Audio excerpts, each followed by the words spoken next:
ಎಲ್ರಿಗೂ ನಮಸ್ಕಾರ. ಇದು Anita mice life style channel. ಈ ವಿಡಿಯೋದಲ್ಲಿ ನಾವು ನಮ್ಮ ಮನೆಗೆ ಹೊಸದಾಗಿ ತಗೊಂಡಿರುವಂಥ ಅದ್ರ ಬಗ್ಗೆ ಸೋಫಾ ತೋರ್ಸೋಣ ಅಂತೇಳಿ ಈ ವಿಡಿಯೋ ಮಾಡ್ತಿದ್ದೀವಿ. ಇದು ಬಂದು ನಿಮ್ಗೆ ಆಲ್ರೆಡಿ ಗೊತ್ತಿದೆ, 3 ಸೀಟರ್ ಪ್ಲಸ್ ಲಾಂಜರ್ ಸೋಫಾ, ಜೊತೆಗೆ ಇದು ಸೋಫಾ ಕಮ್ ಬೆಡ್. ಸೊ ಹಾಗಾಗಿ ಇದು ಯಾವ ರೀತಿ ಸೋಫಾ ಕಮ್ ಬೆಡ್ ಆಗುತ್ತೆ ಮತ್ತು ಯಾವ ರೀತಿ ಸೋಫಾ ಮಾಡ್ಕೋಬಹುದು, ಹಾಗೆ ಇದ್ರ ಬಗ್ಗೆ ನಾವು ತಿಳಿಸ್ಕೊಳ್ಳೋಣ ಅಂತೇಳಿ ಈ ವಿಡಿಯೋ ಮಾಡ್ತಾ ಇದ್ದೀವಿ. ಬನ್ನಿ ನೋಡೋಣ. ಇದು ಬಂದು 3 ಸೀಟರ್ ಆ್ಯಂಡ್ ಪ್ಲಸ್ ಲಾಂಜರ್. ಇದು 3 seater and plus lounger seat. ಜೊತೆಗೆ ಇಲ್ಲಿ ನಮಗೆ ಪಿಲೋ ಕೊಟ್ಟಿದ್ದಾರೆ, ಕುಷನ್ ಪಿಲೋ ಕೊಟ್ಟಿದ್ದಾರೆ. ಇದು ತುಂಬ ದೊಡ್ಡದಾಗಿ ಕೊಟ್ಟಿದ್ದಾರೆ, ಯಾಕಂದರೆ ಇದು ಸೋಫಾ ಕಮ್ ಬೆಡ್ ಅಲ್ವಾ, ಸೊ ಹಾಗಾಗಿ ದೊಡ್ಡದಾಗಿ ಕೊಟ್ಟಿದ್ದಾರೆ. ಈ ಥರ 4 ಬರ್ತವೆ ಪಿಲೋಗಳು. ಹಾಗೆ ಇದು ಬಂದು ಅಡ್ಜಸ್ಟಬಲ್ ಹೆಡ್ಡರ್. ಇದು ನಮ್ಗೆ ಯಾವ ರೀತಿ ಬೇಕೋ ಆ ಥರ ನಾವು ಇದನ್ನ ಅಡ್ಜಸ್ಟ್ ಮಾಡ್ಕೋಬೋದು ಹೆಡ್ಡರ್ನ. ಇದು ಅಷ್ಟೇ, ಎಲ್ಲ ಕೂಡ ನಾವು ಅಡ್ಜಸ್ಟ್ ಮಾಡ್ಕೋಬೋದು. ಹಾಗೆ ಇದು ಆರ್ಮ್ಸ್ ಹಾಕೊಳ್ಳೋಕ್ಕೂ ಕೂಡ ಇದೆ. ಜೊತೆಗೆ ಇಲ್ಲಿ ಕಪ್ ಹೋಲ್ಡರ್ ಕೂಡ ಇದೆ. ಅಂದರೆ ಇರಲಿ ಅಂತೇಳಿ ನಾವು ಮಾಡಿಸ್ಕೊಂಡಿದ್ದೀವಿ. ಇದೆಲ್ಲ ಬಂದು ನಾವು ಇದನ್ನು ನಾವು ರೆಡಿಮೇಡ್ ತಗೊಳ್ಳಿಲ್ಲ, ನಮ್ಗೆ ಯಾವ ರೀತಿ ಬೇಕೋ ಆ ಥರ ನಾವು ಕಸ್ಟಮೈಸ್ ಮಾಡಿಸ್ಕೊಂಡಿದ್ದು. ಸೊ ಇಲ್ಲೊಂದು ಕಪ್ ಹೋಲ್ಡರ್ ಮಾಡಿಸ್ಕೊಂಡಿದ್ವಿ, ಮತ್ತು ಆ ಕಡೆ ಕೂಡ ಕಪ್ ಹೋಲ್ಡರ್ ಇದೆ. ಇದು ಯಾವ ರೀತಿ ಇವಾಗ ಸೋಫಾ ಕಮ್ ಬೆಡ್ ಆಗುತ್ತೆ ಅಂತ ನೋಡೋಣ ಬನ್ನಿ. ಇವಾಗ ಇದನ್ನು ಈ ಥರ ಇದು ಮಾಡಿ, ಇದನ್ನ ಜಸ್ಟ್ ಈ ಥರ ಇದು ಮಾಡ್ಕೊಂಡು ಇದನ್ನ ಕೆಳಗಡೆ ಇದು ಮಾಡಿದ್ರೆ ಇದು ಸೋಫಾ ಕಮ್ ಬೆಡ್ ಆಗುತ್ತೆ. ಇವಾಗ ನೋಡಿ, ಈ ಸೋಫಾ ಇದ್ದಿದ್ದು ಇವಾಗ ಬೆಡ್ ಆಯಿತು, ಆರಾಮಾಗಿ ಮಲ್ಕೋಬಹುದು. ಅದು ಕೂಡ ಈ ಪಿಲ್ಲೋಗಳು ತೆಗೆದುಬಿಟ್ರೆ ಇನ್ನೂ ದೊಡ್ಡದಾಗುತ್ತೆ ಜಾಗ. ಒಂದು ನಿಮಿಷ ಇದು ತೆಗೆದೇ ತೋರಿಸ್ಬಿಡ್ತೀನಿ ನೋಡಿ. ದೊಡ್ಡ ಜಾಗ ಸಿಗುತ್ತೆ ನಮಗೆ. ನಾವು ಇದು 3 ಸೀಟರ್ ಪ್ಲಸ್ ಲಾಂಜರ್ ತಗೊಂಡಿದ್ದು ಉದ್ದೇಶನೇ ಇಷ್ಟು, ಇಲ್ಲಿ ನಮಗೆ ಸ್ಪೇಸ್ ಸಿಗುತ್ತೆ. ಸೊ ಆ ಸ್ಪೇಸ್ಗೆ ಲಾಂಜರ್ ಹಾಕೊಂಡ್ರೆ ನಮಗೆ ಕರೆಕ್ಟಾಗಿ ಆಗುತ್ತೆ, ನಮ್ಗೆ ಕರೆಕ್ಟಾಗಿ ಫಿಟ್ ಆಗುತ್ತೆ ಅನ್ನೋ ಕಾರಣಕ್ಕೆ ನಾವು ಲಾಂಜರ್ ಸೋಫಾ ಹಾಕೊಂಡಿದ್ದು.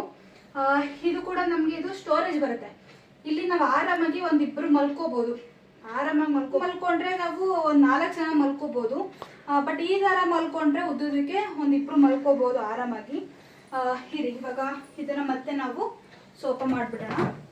ಜಸ್ಟ್ ಈ ಥರ ಒಳಗಡೆ ಹಾಕ್ಬಿಟ್ಟು ಇದನ್ನ ಹಿಂಗೆ ಪುಷ್ ಮಾಡಿದ್ರೆ ಇದು ಮತ್ತೆ ಸೋಫಾ ಆಯಿತು. ಹಾಗೆ ಇನ್ನು ಇದು ಬಂದು ಲಾಂಜರ್ ಇದೆಯಲ್ಲ, ಇದರಲ್ಲಿ ಸ್ಟೋರೇಜ್ ಕೊಟ್ಟಿದ್ದಾರೆ. ಇಲ್ಲಿ ಈ ಥರ ಜಸ್ಟ್ ಹಿಂಗಂದರೆ ಇದು ಸ್ಟೋರೇಜ್ ಆಗುತ್ತೆ.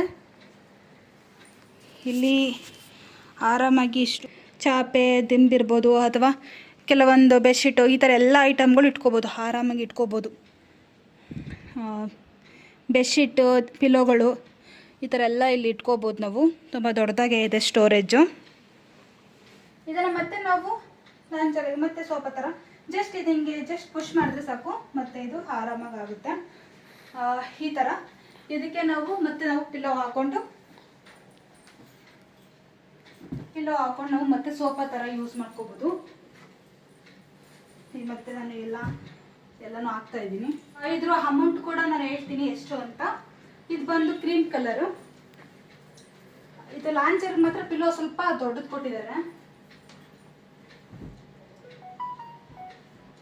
ಹೆಡ್ರೆಸ್ಟ್ ಕೂಡ ಅಷ್ಟೇ ಅಡ್ಜಸ್ಟಬಲ್, ನಮಗೆ ಇಲ್ಲಿ ಯಾವ ರೀತಿ ಬೇಕು ಆ ಥರ ಮಾಡ್ಕೋಬೋದು.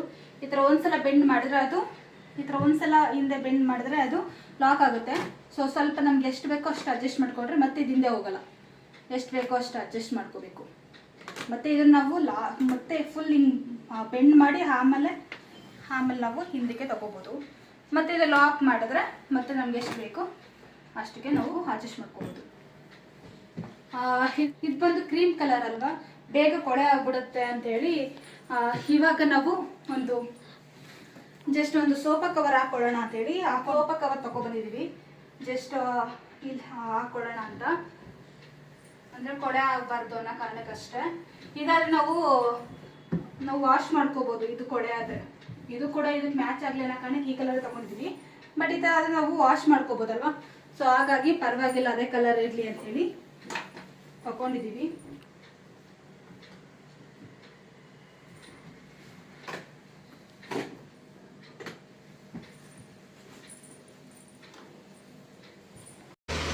ಸೋಫಾ ಬಂದು ಕ್ರೀಮ್ ಕಲರ್ ಅಲ್ವಾ, ಬೇಗ ಕೊಳೆ ಆಗಿಬಿಡುತ್ತೆ ಅಂತೇಳಿ ನಾನು ಇಲ್ಲಿ ಸೋಫಾ ಕವರ್ ಹಾಕ್ತಾಯಿದ್ದೀನಿ. ಅದು ಕೂಡ ಕ್ರೀಮ್ ಕಲರೇ ಇದೆ, ಬಟ್ ಅದಾದರೂ ವಾಶ್ ಮಾಡ್ಕೋಬೋದಲ್ವ ಅವಾಗ. ಸೊ ಅದಕ್ಕೋಸ್ಕರ ಅದೇ ಇರಲಿ.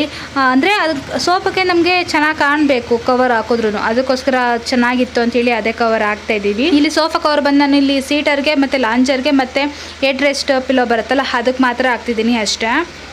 ಸೋಫಾ ಕವರ್ ಆಗೋದ್ಮೇಲೆ ಈ ರೀತಿ ಕಾಣಿಸುತ್ತೆ ಸೋಫಾ. ಮತ್ತು ಈ ಸೋಫಿಗೆ ಇವಾಗ ಎಷ್ಟಾಯಿತು ಅಂತ ಕೂಡ ಹೇಳ್ತೀನಿ. ಇಲ್ಲಿ ನಾವು ಕರೆಕ್ಟ್ ಇನ್ನೊಂದು ಹೇಳ್ಬೇಕು, ಇದು ನಮಗೆ ಹಾಗೆ ಸೋಪದು ಅಮೌಂಟು ಎಷ್ಟಾಗುತ್ತೆ ಮತ್ತು ಜಾಸ್ತಿ ಕಮ್ಮಿ ಆಗೋದು ನಾವು ಇದಕ್ಕೆ ಯಾವ ರೀತಿ ಬಟ್ಟೆ ಹಾಕ್ಸ್ತೀವಿ ಅದ್ರ ಮೇಲೇ. ನಾವಿಲ್ಲಿ ಮಾಮೂಲಿ ಫ್ಯಾಬ್ರಿಕೇ ಹಾಕ್ಸಿದ್ದೀವಿ, ಕೆಲವೊಂದು ಲೆದರ್ ಕೂಡ ಹಾಕ್ಸ್ಕೋಬೋದು. ಬಟ್ ನನಗೆ ಫ್ಯಾಬ್ರಿಕ್ ಇಷ್ಟ ಆಯಿತು, ಯಾಕಂತಂದರೆ ಇದಾದರೆ ಈಟ್ ಕೂಡ ಆಗಲ್ಲ. ಇದು ಈ ಬಟ್ಟೆ ಹಾಕ್ಸಿದ್ರೆ ಇದು ಈಟ್ ಕೂಡ ಆಗಲ್ಲ. ಸೊ ಅದಕ್ಕೋಸ್ಕರ ಈ ಥರ ಕ್ಲಾತೆ ಹಾಕ್ಸ್ಕೊಂಡ್ವಿ ನಾವು. ಈ ಸೋಪ್ಗೆ ಹಾಕಿರೋದು ನೀಮುಡ್, ಸೋಪ್ಗೆಲ್ಲ ಆಲ್ಮೋಸ್ಟ್ ನೀಮುಡ್ಡೆ ಹಾಕೋದು. ಸೊ ನೀಮುಡ್ ಹಾಕ್ಸ್ಕೊಂಡಿದ್ದೀವಿ. ಕ್ಲಾತ್ ಬಂದು ಫ್ಯಾಬ್ರಿಕ್ ಕ್ಲಾತೆ ಹಾಕ್ಸಿದ್ದೀವಿ. ಇದು ಕ್ರೀಮ್ ಕಲರು. ಇದಕ್ಕೆ ಅಮೌಂಟ್ ಬಂದು 40,000 ಆಯಿತು. ಆ್ಯಕ್ಚುಲಿ 42 ಹೇಳಿದ್ರು, ಫೈನಲ್ 40,000 ರೂಪಾಯಿಗೆ ನಮಗೆ ಇದು ಈ ಸೋಫಾ ಕಮ್ ಬೆಡ್ ನಮಗೆ ಬಂದು 5 ವರ್ಷ ಗ್ಯಾರಂಟಿ ಕೊಟ್ಟಿದ್ದಾರೆ. ಬಟ್ 5 ವರ್ಷ ತನಕ ಏನೂ ಆಗಲ್ಲ, 10 ವರ್ಷ ಯೂಸ್ ಮಾಡಿದ್ರು ಏನೂ ಆಗಲ್ಲ ಅಂತ ನಂಬಿಕೆ ಇದೆ. ಬಟ್ ಅವ್ರು ಹೇಳೋದು 5 ವರ್ಷ ಅಂತ ಹೇಳ್ತಾರೆ ಅಷ್ಟೇ. ಅದೇ ಸಣ್ಣ ಪುಟ್ಟದ ಏನಾದ್ರು ಹೋದ್ರೆ 5 ವರ್ಷ ತನಕ ಅವ್ರಿಗೆ ಮಾಡಿಸ್ಕೋಬೋದು, ಏನಾದ್ರು ಫ್ರೀ ಸರ್ವಿಸ್. ಇದು ಬಂದು ನಮ್ಮ ಸೋಫಾ ಕಮ್ ಬೆಡ್. ಇದು ನಮ್ಮ ಫೇವರೇಟ್ ಸೋಫಾ ಕಮ್ ಬೆಡ್. ಚೆನ್ನಾಗಿದೆ. ಆಚೆ ಕಡೆ ನಾವು ಡ್ಯೂಟಿ ಮುಗಿಸ್ಕೊಂಡು ಬಂದಾಗ ಒಂದು 5-10 ನಿಮಿಷ ಕೂತ್ಕೊಂಡ್ರು ಆರಾಮಾಗಿ ರೆಸ್ಟ್ ಮಾಡ್ಬೋದು. ಕಂಫರ್ಟಬಲ್ ಇದೆ. ಒನ್ ಟೈಮ್ ತೊಗೊಂಡ್ರು 10-6 ವರ್ಷ ಯೂಸ್ ಮಾಡ್ತೀವಿ. ಒಂದು ಒಳ್ಳೆಯದೇ ತೊಗೊಳ್ಬೇಕು ಅಂದ್ಬಿಟ್ಟು ನಾವು ಇಷ್ಟಪಟ್ಟು ಆರ್ಡರ್ ಕೊಟ್ಟು ಮಾಡಿಸಿರೋಂಥ ಸೋಫಾ. ಹೇಗಿದೆ ಫೀಲ್? ತುಂಬ ಕಂಫರ್ಟಬಲ್ ಇದೆ, ಚೆನ್ನಾಗಿದೆ. ಎಲ್ಲ ನೋಡಿ ಎಲ್ಲ ತಗೊಂಡಿದ್ದು. ಅದ್ರ ಜೊತೆಗೆ ಅದು ಇನ್ನೊಂದು ತೊಗೊಂಡಿದ್ವಲ್ಲ. ಹಾಂ, ಅದ್ರ ಜೊತೆ ಇದೊಂದು ನಾವು ಶೂ ರ್ಯಾಕ್ ತಗೊಂಡ್ವಿ. ಜೊತೆಗೆ ನಾವು ಇದೊಂದು ಶೂ ರ್ಯಾಕ್ ಕೂಡ ಆರ್ಡರ್ ಮಾಡಿದ್ವಿ. ಬಟ್ ಇಲ್ಲಿ ನಮಗೆ ಸೋಫಾ ಹಾಕಿದ್ಮೇಲೆ ಇಷ್ಟು ಸ್ಪೇಸ್ ಖಾಲಿ ಇತ್ತು. ಸೊ ಅದಕ್ಕೋಸ್ಕರ ಶೂ ರ್ಯಾಕ್ನ ಇಲ್ಲೇ ಇಟ್ಕೊಂಡು ಇದನ್ನ ನಾವು ಈಗ ಶೂ ರ್ಯಾಕ್ ಥರ ಯೂಸ್ ಮಾಡ್ತಾ ಇಲ್ಲ, ಮಾಮೂಲಿ ಏನಾದ್ರು ಸ್ಟೋರೇಜ್ ಮಾಡ್ಕೊಳ್ಳೋ ಥರ ಯೂಸ್ ಮಾಡ್ಕೋತಾ ಇದ್ದೀವಿ. ಶೂ ರ್ಯಾಕ್ಗೆ ಇನ್ನೊಂದು ಆರ್ಡ್ರ್ ಕೊಟ್ಟಿದ್ದೀವಿ. ಅದೇನಾದ್ರು ಬಂದರೆ ಅದನ್ನು ಹೊರಗಡೆ ಇಟ್ಕೊಂಡು ಇದನ್ನು ಇಲ್ಲೇ ಇಟ್ಕೋತೀವಿ. ಇಲ್ಲಾಂದರೆ ಅದೇ ಚೆನ್ನಾಗಿತ್ತು ಅಂದರೆ ಅದನ್ನು ಒಳಗಡೆ ಇಟ್ಕೊಂಡು ಇದನ್ನು ಶೂ ರ್ಯಾಕ್ ಥರ ಹೊರಗಡೆ ಇಟ್ಬಿಡ್ತೀವಿ. ಸದ್ಯಕ್ಕೆ ಇದನ್ನು ನಾವು ಶೂ ರ್ಯಾಕ್ ಥರ ಯೂಸ್ ಮಾಡ್ತಾ ಇಲ್ಲ, ಜಸ್ಟ್ ಏನಾದರೂ ಐಟಮ್ಗಳು ಇಟ್ಕೊಳ್ಳೋಕ್ಕೋಸ್ಕರ ಇಟ್ಟಿದ್ದೀವಿ. ಇನ್ನೂ ಏನು ಇಟ್ಟಿಲ್ಲ, ಜಸ್ಟ್ ಪೇಪರ್ ಅದೆಲ್ಲ ಇಟ್ಟಿದ್ದೀವಿ ಅಷ್ಟೇ, ಇನ್ನು ಏನು ಇಟ್ಟಿಲ್ಲ. ಚೆನ್ನಾಗಿತ್ತು. ಸೊ ಇಲ್ಲಿ ಸ್ವಲ್ಪ ಸ್ಪೇಸ್ ಇತ್ತಲ್ವಾ, ಆ ಸ್ಪೇಸ್ ಕವರ್ ಆಗೋಕ್ಕೆ ಇದು ಸೂಟ್ ಆಗ್ತಿತ್ತು ನಮಗೆ ಕರೆಕ್ಟಾಗಿ. ಇಲ್ಲಿಗೆ ಅದು ಫಿಟ್ ಆಗ್ತಿತ್ತು, ಇಲ್ಲಿ ಜಾಗ ವೇಸ್ಟ್ ಆಗ್ತಿತ್ತಲ್ವಾ. ಸೊ ಅದ್ರ ಬದಲು ಇದು ಇಟ್ಟಿದ್ದೀವಿ. ಇದಕ್ಕೆ ಬಂದು ಒಂದು ಅಮೌಂಟು 3,500 ಆಯಿತು. 3,500 ರೂಪಾಯಿ ಆಯಿತು ಇದಕ್ಕೆ. ಇನ್ನೊಂದು ಆರ್ಡ್ರ್ ಕೊಟ್ಟಿದ್ದೀವಿ, ಅದಕ್ಕೆ ವಿತ್ ಕುಷನ್ ಕೂಡ ಮಾಡೋಕ್ಕೆ ಹೇಳ್ತೀವಿ. ನೋಡೋಣ ಯಾವ ರೀತಿ ಮಾಡ್ಕೊಡ್ತಾರೆ ಅಂತ. ಅವರು ಟ್ಯೂಸ್ಡೇ ಬರುತ್ತೆ ಅಂತ ಹೇಳಿದ್ದಾರೆ, ಅದು ಬಂದಾಗ ಅದನ್ನು ತೋರಿಸ್ತೀವಿ. ಸದ್ಯಕ್ಕೆ ಇದನ್ನು ಇಲ್ಲಿ ನಾವು ಸ್ಟೋರೇಜ್ ಮಾಡೋಕ್ಕೋಸ್ಕರ ಇಟ್ಕೊಂಡಿದ್ದೀನಿ. ಅಂದರೆ ಇಲ್ಲಿ ಸ್ಪೇಸ್ ಖಾಲಿ ಇತ್ತಲ್ವ, ಅದಕ್ಕೆ ಇರಲಿ ಅಂತ. ಇದು ಬಂದು ನಮಗೆ ಸೋಫಾ ಮತ್ತು ಶೂ ರ್ಯಾಕ್ ಎರಡು ಒಟ್ಟಿಗೆ ಬಂದಿತ್ತು. ಎರಡರಿಂದ ನಮಗೆ 43,500 ರೂಪಾಯಿ ಆಯಿತು. ಸದ್ಯಕ್ಕೆ ಇಷ್ಟೇ. ಇದು ಬಂದು ನಮ್ಮ ಮನೆಗೆ ಬಂದಿರುವಂಥ ಹೊಸ ಸೋಫಾ ಮತ್ತು ಶೂ ರ್ಯಾಕ್. ಈ ವಿಡಿಯೋ ಇಷ್ಟ ಆಗಿದ್ರೆ ಒಂದು ಲೈಕ್ ಮಾಡಿ, ಕಮೆಂಟ್ ಮಾಡಿ. ಹಾಗೆ ಈ ಸೋಪ್ ಇಷ್ಟ ಆಗಿದ್ರು ಕೂಡ ಒಂದು ಕಮೆಂಟ್ ಮಾಡಿ ಹೇಗಿದೆ ಅಂತ. ಜೊತೆಗೆ ಇನ್ನೂ ನಮ್ಮ ಚಾನಲ್ಗೆ ಯಾರೆಲ್ಲ ಸಬ್ಸ್ಕ್ರೈಬ್ ಮಾಡದೆ ನೋಡ್ತಾ ಇದ್ದೀರಾ, ನಮ್ಮ ಚಾನಲ್ಗೆ ಸಬ್ಸ್ಕ್ರೈಬ್ ಮಾಡಿ ಹೀಗೆ ಪ್ರೋತ್ಸಾಹಿಸಿ. Thank you.